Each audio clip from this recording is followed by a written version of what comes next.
Aujourd'hui, on imagine qu'on est dans une salle d'accouchement. Alors détends-toi, ferme les yeux, rassure-toi, la caméra ne sépare de toi, et imagine. Tu stresses sans doute un petit peu, le moment tant attendu arrive enfin, mais ne t'inquiète pas, ton corps sait ce qu'il a à faire et l'instinct prend le relais.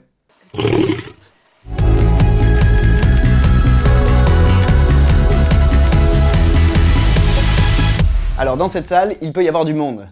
En effet, il y aura obligatoirement une sage-femme et une auxiliaire de puériculture. Selon l'établissement, une infirmière, le gynécologue obstétricien et l'anesthésiste pourront être présents si votre accouchement le nécessite, par exemple dans le cas d'un accouchement de jumeaux. Il peut également y avoir des étudiants. Dit comme ça peut faire peur, t'as l'impression qu'il y a beaucoup de monde autour de toi, mais en réalité, dans l'action, tu ne verras plus personne. Et d'ailleurs, il faut bien que ces étudiants apprennent leur métier. Pas d'inflammation, c'est du beau travail, c'est de la haute suture.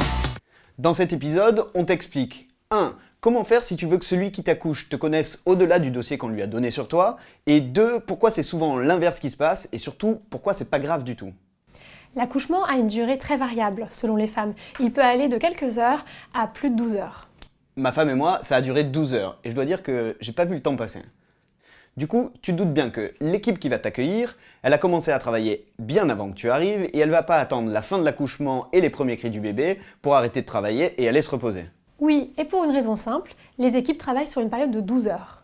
Et c'est déjà beaucoup. Donc non seulement tu ne connais personne dans la salle d'accouchement, mais en plus tu vas voir défiler 2 équipes. Et nous on a même vu 3 équipes.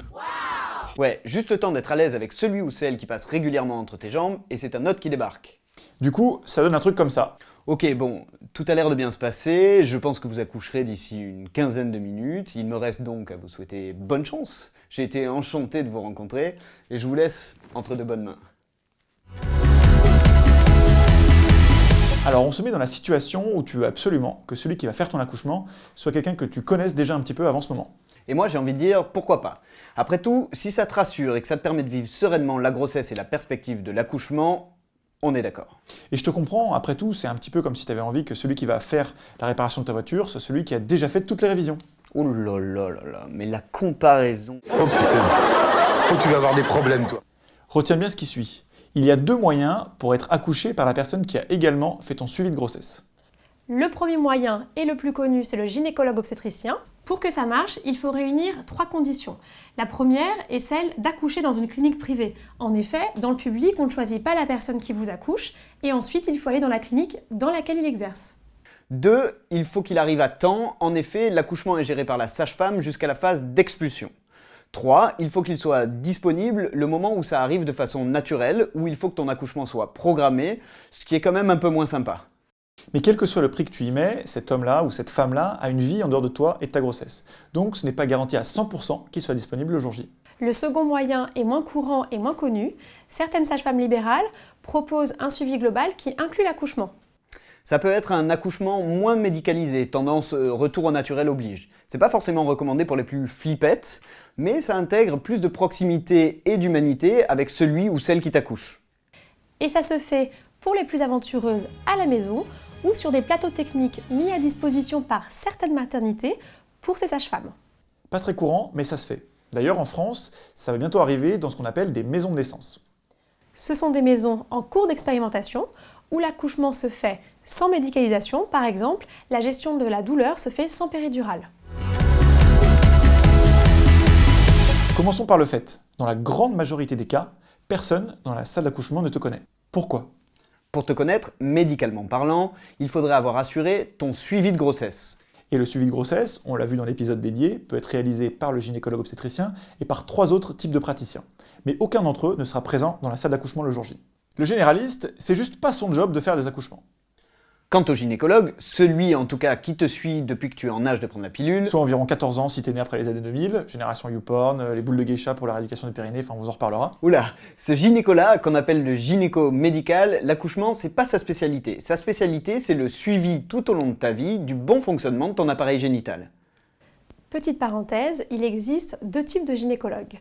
L'obstétricien, lui sa spécialité c'est de suivre la grossesse, ses complications, l'accouchement et il peut faire une césarienne, alors que le gynécologue médical, lui est spécialisé sur le suivi gynécologique de la femme tout au long de sa vie, de la puberté à la ménopause. Les 2 peuvent suivre les femmes tout au long de leur vie, mais chacun a sa spécialité, pendant ou hors grossesse. La sage-femme, tu vas me dire ? Ah, la sage-femme, elle peut assurer le suivi et l'accouchement. Et là, je suis ravi parce que ça veut dire que si tu as bien intégré ça, tu as bien regardé nos précédentes vidéos. Vous pouvez faire votre suivi de grossesse par une sage-femme libérale. En général, si elle est en libéral, c'est qu'elle n'exerce pas à l'hôpital, donc elle ne pourra pas être là le jour de votre accouchement. Si tu choisis de faire ton suivi en hôpital, tu dois savoir que les sages-femmes qui font du suivi ne font pas tout le temps de l'accouchement. Et si elles en font, elles le font dans le cadre de roulements organisés par l'hôpital sans lien avec la patiente. Donc peu de chances de retrouver celle ou une de celles qui a fait ton suivi lors de l'accouchement. Oui, mais ce qu'il faut que tu saches, c'est que tout ça, c'est pas grave. Ce n'est pas grave que ceux qui t'accouchent ne te connaissent que par ton dossier médical. Et pour comprendre ça, il faut que tu intègres 3 éléments. Tout d'abord, ce sont des professionnels. Et à ce titre, ils savent quoi faire, quel que soit le cas de figure. Laissez-moi plonger, je suis médecin. Ils ont suivi une formation et ils ont au moins une centaine d'accouchements à leur actif. Deuxième élément, votre dossier médical. Il contient toutes les informations nécessaires afin qu'on puisse vous offrir la meilleure prise en charge possible. Et oui, juste avec quelques informations couchées sur du papier, on sait de quoi tu as besoin pour être en bonne santé. Et on arrive au point numéro 3. L'intuitu personae. Alors évidemment, on ne va pas te dire qu'être accouché par quelqu'un qui te connaît, avec qui tu as une relation personnelle, c'est pas sympa, bien sûr. Moi, j'ai déjà accouché des amis et c'était très sympa.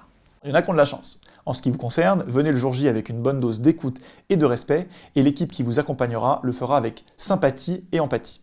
Ils ont une fibre pour ça. Et le côté exceptionnel de l'événement apporte forcément plus de proximité. Allez, on vous embrasse et on vous kiffe. N'essaye pas d'être parfaite, fais juste de ton mieux. Et merci Marie-Amélie. Merci à vous les gars.